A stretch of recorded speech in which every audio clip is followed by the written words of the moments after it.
આજે આપણે પ્રકીર્ણ સ્વાધ્યાય 1 ની શરૂઆત કરીએ છીએ એક્ઝામ્પલ નંબર 1 થી। એક્ઝામ્પલ નંબર 1 એની રકમ છે વિધેય f r થી r fx બરાબર 10x + 7 વ્યાખ્યાયિત વિધેય છે। વિધેય g r થી r એવું મેળવવાનું છે કે જેથી gof fog ir થાય। એટલે આપણે વિધેય f આપેલું છે અને આપણે વિધેય g મેળવવાનું છે। તો બધા ધ્યાનથી પહેલા એક્ઝામ્પલ નંબર 1 ની રકમ ઉપરથી આપણે એક્ઝામ્પલ નંબર 1 પ્રકીર્ણ સ્વાધ્યાય 1 નો પહેલો દાખલો વિધેય f r થી r fx બરાબર 10x + 7 આપેલું છે। વિધેય g r થી r એવું શોધીશું કે જેથી gof બરાબર fog બરાબર ir થાય। તો આપણે બધાને ખબર છે કે fx બરાબર 10x + 7 એને નંબર 1 આપી દેશું। હવે gof fog ir પરથી આપણે fog ir લેશું એટલે fog x ir of x થાય। આને નંબર 1 આપી દેશું। હવે તમને બધાને ખબર છે fog એટલે g અને f નું સંયોજિત વિધેય। તો g અને f નું સંયોજિત વિધેય આપણે અહીંયા આને નંબર 1 આપી દીધો। હવે લખશું હવે g અને f નું સંયોજિત વિધેય fog r થી r મળે કારણ કે f r થી r છે g પણ r થી r છે તો g અને f નું સંયોજિત વિધેય fog r થી r મળે। અને તમને બધાને ખબર છે fog of x બરાબર f of gx થાય। આને નંબર આપી દઈએ 2। આપણે ખબર જ છે સંયોજિત વિધેયની વ્યાખ્યા આ છે। હવે 1 અને 2 પરથી તો 1 અને 2 પરથી fog of x ની જગ્યાએ f of gx બોલશું અને ir of x એટલે x થાય। આપણે ખબર છે એકમ વિધેયની વ્યાખ્યા। હવે f of gx એટલે શું? f ના સૂત્રમાં x ની જગ્યાએ gx મૂકવાના। આઈ x ની જગ્યા અહીંયા પણ x ની જગ્યા તો 10 gx + 7 x ની જગ્યાએ gx મૂક્યા f of gx એટલે x। therefore 10 gx બરાબર x - 7 therefore gx બરાબર x - 7/10 જે માગેલું વિધેય છે અને જે આપણે શોધવાનું હતું। તો આ રીતે 1 માર્કમાં પણ આ એક્ઝામ્પલ પૂછી શકાય, 2 માર્કમાં પણ પૂછી શકાય। હવે એક્ઝામ્પલ 2 તરફ જઈએ છીએ। Chapter number 1 example number 2।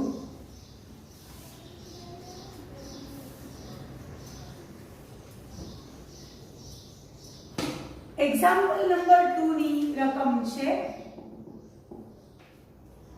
ધારો કે w એ પૂર્ણ સંખ્યાઓનો ગણ છે એટલે કે w માં 0 1 2 3 અપ ટુ અનંત સુધી સંખ્યાઓ આવશે। 0 અને બધી ધન પૂર્ણાંક સંખ્યા એને આપણે પૂર્ણ સંખ્યાના ગણ તરીકે ઓળખીએ છીએ। w એને આપણે સંકેત આપશું।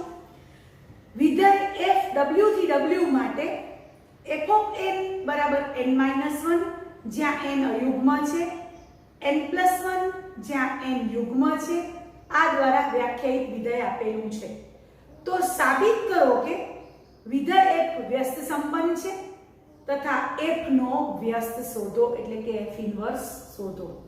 તો આપણે એક્ઝામ્પલમાં આપેલું વિધેય f વ્યસ્ત સંપન્ન સાબિત કરવા માટે f ને એક એક અને વ્યાપ્ત સાબિત કરશું અને પછી એનું વ્યસ્ત વિધેય આપણે મેળવશું। તો સૌથી પહેલા અહીંયા વિધેય f W થી W એટલે કે પૂર્ણ સંખ્યાઓનો ગણ છે 0 1 2 3 અપ ટુ અનંત સુધી બધી ધન શૂન્ય સાથે ધન પૂર્ણાંક સંખ્યા અને f ઓફ n નું સૂત્ર આપણે ખાસ જે રીતે એ લોકોએ આપ્યું છે એ આપણે લખશું એનો ઉપયોગ આપણે કરશું f ઓફ n n - 1 જ્યાં n યુગ્મ છે f ઓફ n n + 1 જ્યાં n યુગ્મ છે હવે આપણે f11 છે એની ચકાસણી માટે આપણે 4 કેસ લેવા પડશે તો કેસ 1 થી આપણે શરૂઆત કરીએ છીએ કેસ 1 માં n1 અને n2 બંને w માંથી તો આવશે પણ n1 અને n2 બંને અયુગ્મ હોય માટે ધારો કે f of n1 બરાબર f of n2 લેતા એક એક વિધેયની વ્યાખ્યાની રીતે આપણે જઈએ છીએ n અયુગ્મ હોય ત્યારે n - 1 એટલે n1 - 1 બરાબર n2 - 1 એટલે n1 બરાબર n2 નંબર 1 આપી દીધો કેસ 2 છે n1 અને n2 બંને w માંથી આવેલા છે અને n1 અને n2 બંને યુગ્મ છે બંને યુગ્મ હોય એના માટે ધારો કે f of n1 બરાબર f of n2 લેતા યુગ્મ માટે n1 + 1 બરાબર n2 + 1 therefore n1 બરાબર n2 નંબર 2 આપી દઈએ કેસ 3 લઈએ છીએ કેસ 3 એમાં n1 અને n2 તો બંને w માંથી આવશે પણ n1 યુગ્મ છે અને n2 અયુગ્મ લેતા હવે યાદ રાખો કે n1 યુગ્મ છે તો n1 પ્લસ તમને ખબર પડી ગઈ કે n1 યુગ્મ છે અને n2 અયુગ્મ છે તો બે અલગ જ હશે તો તમને એક એક વિધેયની વ્યાખ્યા બીજી વ્યાખ્યાનો ઉપયોગ કરીએ છીએ કે ઘટકો તો બે ભિન્ન છે કારણ કે એક યુગ્મ અને એક અયુગ્મ ભિન્ન હવે બંનેની કિંમત ચકાસીએ બંનેની કિંમત તો n1 જ્યારે યુગ્મ હશે તો એની કિંમત છે n1 + 1 અને n2 જ્યારે અયુગ્મ હશે તો એની કિંમત છે n2 - 1 તો એ બંને કેવા આવ્યા અસમાન આવ્યા તો ઘટકો પણ અસમાન તો વિધેયની કિંમતો અથવા એના પ્રતિબિંબો પણ અસમાન તો આ પણ એક વિધેયની જ વ્યાખ્યા છે એને નંબર આપી દઈશું 3 એવી જ રીતે કેસ 4 આપણે લેશું એમાં n1 અને n2 બંને w માંથી આવ્યા હશે n1 અયુગ્મ છે અને n2 યુગ્મ લેતા તો તમને ખબર છે n1 ≠ n2 કારણ કે બંને અલગ લીધા એટલે બંને અસમાન છે બંનેની કિંમત પણ લખીએ f of n1 તમારો અયુગ્મ છે અયુગ્મ માટે n1 - 1 લેશું અને n2 યુગ્મ છે એટલે n2 + 1 લેશું therefore બંનેની કિંમતો અસમાન અથવા બંનેના પ્રતિબિંબો અસમાન ઘટકો અસમાન તો એના પ્રતિબિંબો પણ અસમાન નંબર એને 4 આપી દઈશું આ પણ એક વિધેયની જ વ્યાખ્યા છે therefore આપણે 1 2 3 અને 4 પરથી આપણે કહી શકશું કે વિધેય f એક છે તો આપણે 4 કેસ દ્વારા વિધેય f એક છે એમ સાબિત કરીને બતાવ્યું હવે આપણે વ્યાપ્ત વિધેયની ચકાસણી કરીએ છીએ તો વ્યાપ્ત વિધેય માટે હવે આપણે જોશું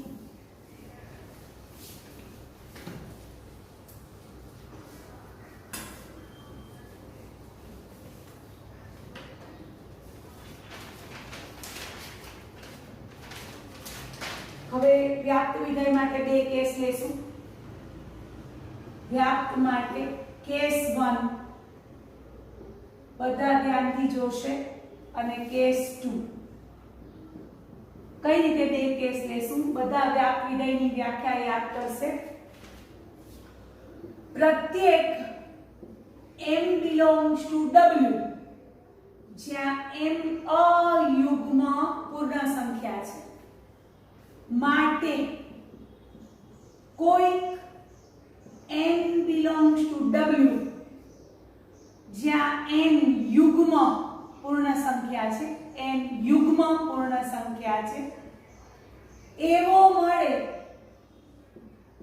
મળે કે જેથી f of n બરાબર m થાય.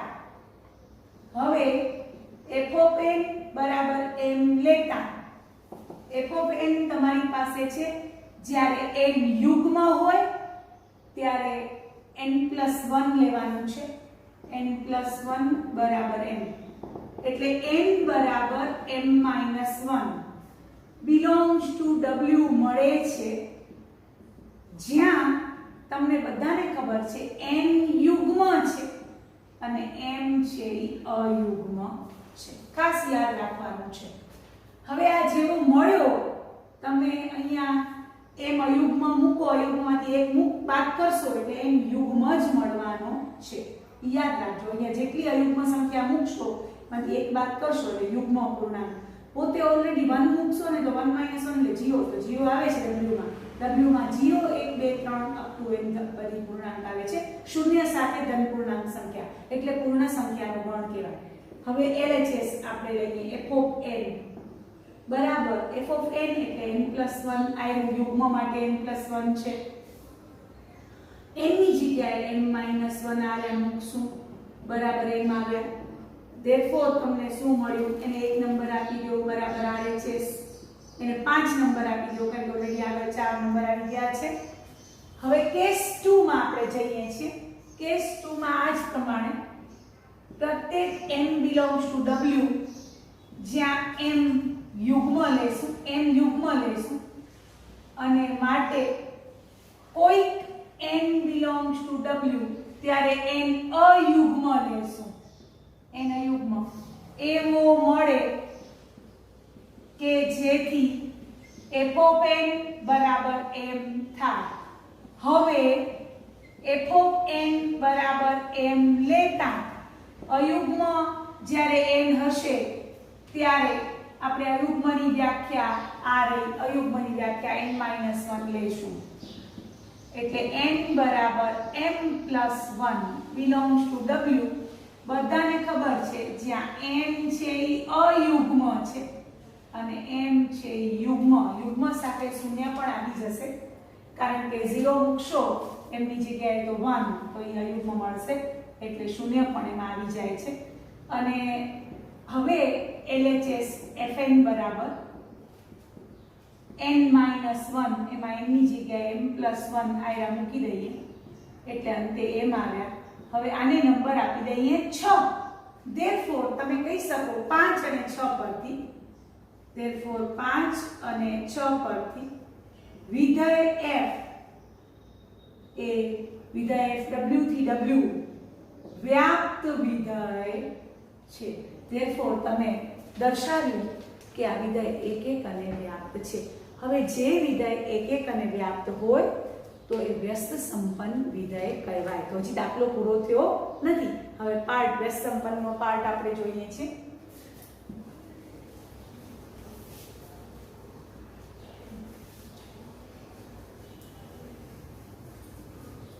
એટલે f આપણે એક અને વ્યાપ્ત સાબિત કરી લીધું. therefore f એક અને વ્યાપ્ત વિધેય હોવાથી f એ વ્યસ્ત સંપન્ન વિધેય બને છે. આ વ્યસ્ત therefore f નું વ્યસ્ત વિધેય g w થી w મળે છે. therefore તમને બધાને ખબર છે કે અને g w થી w મળે છે. g ને તમે f ઇન્વર્સ પણ કહી શકો છો. f નો વ્યસ્ત વિધેયને તમે f ઇન્વર્સ પણ કહી શકો છો જ્યાં g f ઇન્વર્સ. તમે આમ પણ લખી શકો છો, આમ પણ લખી શકો છો. હવે તમે લખી શકશો કે f of n બરાબર m double implies n બરાબર f ઇન્વર્સ m. આ ખાસ યાદ રાખો, જ્યારે વિધેય વ્યસ્ત સંપન્ન હોય ત્યારે વિધેય એકીકરણ વ્યાપ્ત બનશે તો f of n equal to m double implies n is equal to f inverse m લેતા. હવે n એટલે તમે જે વ્યાપ્તમાં બંને n મેળવ્યા હતા m-1 બરાબર f inverse m અને m+1 બરાબર પણ f inverse m. તો therefore તમને પ્રતિ વિધેય મળ્યું f inverse w f inverse. હવે એને પ્રચલિત સંકેત n માં જ લખી નાખીએ છીએ f inverse. હા, અને અહીંયા n-1 જ્યારે મળ્યા હતા આપણે ત્યારે m છે એ અયુગ્મ હતો, m અયુગ્મ હતો, ખાસ આપણે મેળવ્યા જ છે, ઉપર મેળવ્યા જ છે. અને જ્યારે m+1 આવ્યા હતા ત્યારે m શું હતો? યુગ્મ હતો m. ઈ જ પ્રમાણે હવે એને n ના સ્વરૂપમાં લખીએ છીએ, જનરલ પ્રચલિત સંકેતમાં લખીએ તો f inverse n બરાબર n-1 આમને આમ જ લખવાનું, અને f inverse n બરાબર n+1. અહીંયા n છે એ અયુગ્મ છે, અહીંયા n અયુગ્મ છે અને અહીંયા n છે એ યુગ્મ છે. તમે જોશો ને તો વિધેય f આપણે જે લખ્યું હતું ને આયુ જો ઉપર લખ્યું છે w થી w f of n બરાબર n-1 જ્યાં n અયુગ્મ n+1 જ્યાં n યુગ્મ. ઈ જ વિધેય f inverse પણ છે, જોઈ લો f inverse n બરાબર n બરાબર n-1 જ્યાં n અયુગ્મ, f inverse n બરાબર n+1 જ્યાં n યુગ્મ. therefore તમે શું કહી શકો? f નું પ્રતિ વિધેય f inverse બરાબર f પોતે જ છે, પોતે જ પોતાનું પ્રતિ વિધેય બને છે. તો આ રીતે આપણે એક્ઝામ્પલ નંબર 2 જોયો, સ્વાધ્યાય નંબર 1 નો.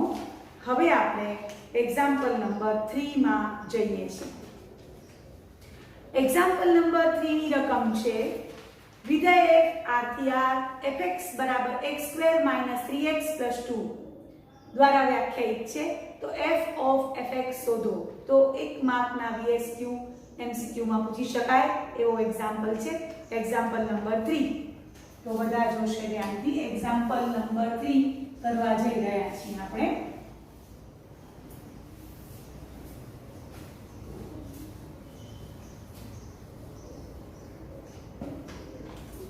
હા, એક્ઝામ્પલ નંબર 3 સ્વાધ્યાય 1 એનો એક્ઝામ્પલ નંબર 3. વિધેય f r થી r છે, fx બરાબર x² - 3x + 2 આવું સૂત્ર આપેલું છે. તો આપણે શોધવાનું છે f of fx. તો લખશું આપણે f અને f નું સંયોજિત વિધેય f of r થી r મળે તથા f of x બરાબર f of fx જ્યાં x belongs to r થાય. હવે f બારે અંદર fx એટલે x² - 3x + 2. હવે બોલવાનું f ના સૂત્રમાં આયનું f નું સૂત્ર એમાં x ની જગ્યાએ આ આખે આખું મૂકવાનું, x² - 3x + 2 મૂકવાનું. એટલે fx ના સૂત્રમાં x ની જગ્યાએ કાયરી ને બીજી અહીંયા છે. તો x² - 3x + 2 whole square -3 * x² - 3x + 2 + 2. હવે આને સાદુરૂપ આપીએ છીએ a + b + c whole square ની રીતે x ની 4 ઘાત વત્તા 3x નો વર્ગ એટલે 9x² + 4 પછી 2 * x² * -3x એટલે -6x ઘન 2 * 2 * -3x એટલે -12x + 2 * 2 * x² એટલે +4x², પછી -3x² + 9x - 6 + 2. હવે સજાતીય પદોના સરવાળા બાદબાકી કરીએ છીએ. x ની 4 ઘાત -6x³ 9x² ને 4x² એટલે 13x² માંથી 3x² જશે એટલે આવશે 9 ને 4 13 માંથી 3 જાય એટલે +10x². પછી 12x છે -12x + 9x -12x + 9x એટલે -3x આવશે અને +4 + 2 એટલે +6 -6 એટલે કેન્સલ. તો તમારી પાસે f(x) આ મળ્યું. તો આ જવાબ છે આન્સર. તો આ રીતે એક્ઝામ્પલ નંબર 3 કર્યો. હવે એક્ઝામ્પલ નંબર 4 તરફ આપણે જઈએ છીએ. એક્ઝામ્પલ 4 પણ એક અને વ્યાપ્ત વિધેય સાબિત કરવા વાળો દાખલો છે. તો બધા એક્ઝામ્પલ નંબર 4 હવે આપણે રકમ વાંચશું. એક્ઝામ્પલ નંબર 4 ની રકમ છે વિધેય f r થી r fx = x વિધેય f r થી x belongs to r જ્યાં -1 x 1 એટલે કે x છે એ વિવૃત અંતરાલ -1 થી 1 માં છે. fx = x/1 + mod x એક અને વ્યાપ્ત વિધેય છે તેમ સાબિત કરો. તો આપણે લખીએ છીએ બધા જોશે. એક્ઝામ્પલ નંબર 4 સ્વાધ્યાય નંબર 1 વિધેય f r થી x belongs to r જ્યાં -1 x 1 તમને ખબર છે આનો મતલબ વિવૃત અંતરાલ થાય. તમે આમ પણ વિધેય લખી શકો છો વિવૃત અંતરાલ -1 થી 1 આમ. અને fx નું સૂત્ર આપ્યું છે x/1 + mod x. આ રીતે fx નું સૂત્ર આપ્યું છે. આપણે સાબિત કરવાનું છે આ વિધેય એક છે અને વ્યાપ્ત છે. તો તમને ખબર છે કે એક માટે આપણે 4 કેસ લેવા પડશે. તો એમાં કેસ 1 હમણાં જ આપણે એક્ઝામ્પલ એવો કર્યો. કેસ 1 માં આપણે x1 અને x2 બંને > 0 લેશું અને એના માટે ધારો કે f(x1) = f(x2) લેતા એટલે અહીંયા આપણે x1/1 + mod x1 = x2/1 + mod x2 લેશું. હવે જ્યારે x1 અને x2 બંને > 0 હોય તો mod x1 = x1 mod x2 = x2 થશે કારણ કે માનાંક વિધેયની વ્યાખ્યા. આને સાદુરૂપ આપશો તો x1 + x1x2 = x2 + x1x2 બંને બાજુથી x1x2 કેન્સલ થઈ જશે અને નંબર 1 આપી દીધો. હવે કેસ 2 છે. કેસ 2 માં x1 <0 છે x2 <0 છે. તો ધારો કે f(x1) = f(x2) લેતા તો તમને બધાને ખબર છે કે mod x1 ની જગ્યાએ -x1 મૂકશું કારણ કે માનાંક વિધેયની વ્યાખ્યા છે mod x1 = -x1. હવે એને સાદુરૂપ આપશું તો x1 - x1x2 = x2 - x1x2. તો બંને બાજુથી x1 x2 નીકળી જશે એટલે x1 = x2 રહેશે. એને નંબર 2 આપશું. હવે કેસ 3 અને કેસ 4 બંનેમાં આપણે x1 જ્યારે > 0 લેશું ત્યારે x2 <0 લેશું અને x1 જ્યારે <0 લેશું ત્યારે x2 > 0 લેશું. બંને માટે તમને ખબર છે કે બંને ઘટકો અલગ છે. જોઈ લો અલગ છે પણ વિધેયની કિંમતો બંને માટે કેવી મળશે? ઘટકો પણ અલગ અને વિધેયની કિંમતો પણ અલગ થશે.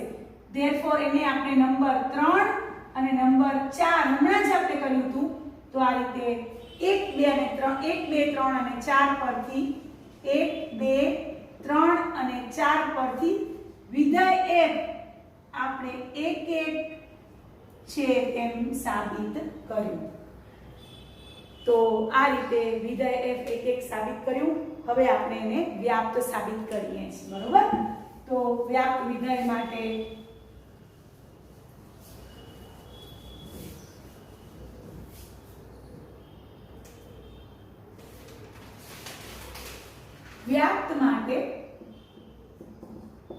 એમાં પણ કેસ 1 અને 2 લેવાના છે. હમણાં જ આપણે એક એક્ઝામ્પલ કર્યો હતો પણ થોડો ફેરફાર છે. તો વ્યાપ્ત માટે કેસ 1 બધા જોશે. પ્રત્યેક y belongs to જે સહપ્રદેશ વિવૃત અંતરાલ હતો ને એના બે કટકા કરવાના છે. પ્રત્યેક y belongs to વિવૃત અંતરાલ -1 થી 1 પણ y છે એ સંવૃત વિવૃત 0 થી 1 અંતરાલમાં આવેલો હશે માટે x belongs to r જ્યાં x greater than or equal to 0 એવો મળે કે જેથી fx બરાબર y થાય. હવે fx બરાબર y લેતા તો તમને ખબર છે કે x upon 1 plus mod x બરાબર y. mod x ની જગ્યાએ આપણે x મૂકશું કારણ કે x greater than or equal to 0 છે એટલે x બરાબર x plus x બરાબર y plus xy એટલે x minus xy બરાબર y એટલે x બરાબર y upon 1 minus y.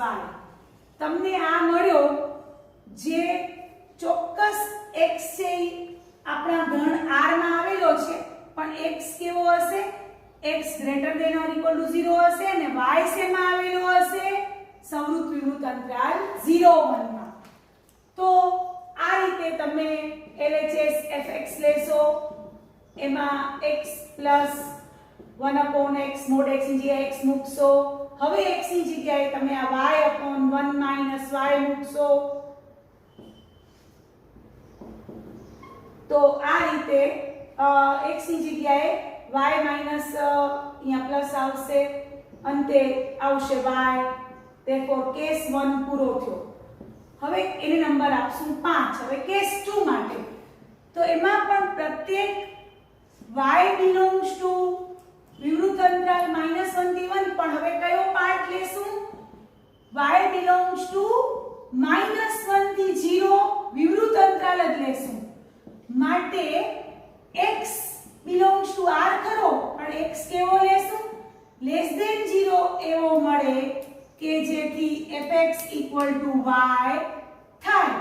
હવે fx equal to y લઈએ તો fx equal to y એટલે x upon 1 minus x બરાબર y કારણ કે mod x equal to minus x મૂકશું તો x બરાબર y minus xy એટલે તમારી પાસે આવશે x plus xy બરાબર y એટલે x કોમન કાઢશું તો x એ સૂત્ર કરતા બનાવશું તો y upon 1 plus y આવ્યા. જ્યાં તમને ખબર છે કે x ઋણ છે અને y છે એ -1 થી 0 વચ્ચે છે. તો આના માટે પણ આવી જ રીતે આપણે fx બરાબર LHS લેશું. fx બરાબર x upon 1 minus x એમાં x ની જગ્યાએ આ મૂકશું y plus y upon 1 plus y તો અંતે બરાબર y મળે છે. આને નંબર આપશું 6. therefore 5 અને 6 પરથી વિધેય f વ્યાપ્ત વિધેય છે તેમ સાબિત થાય છે. તો આ રીતે આજે આપણે સ્વાધ્યાયના એક્ઝામ્પલો ગણ્યા. તમને જો મારો વિડિયો પસંદ આવ્યો હોય તો તમે એને શેર કરજો, લાઈક કરજો અને મારી ચેનલને સબસ્ક્રાઇબ કરજો. Thank you very much.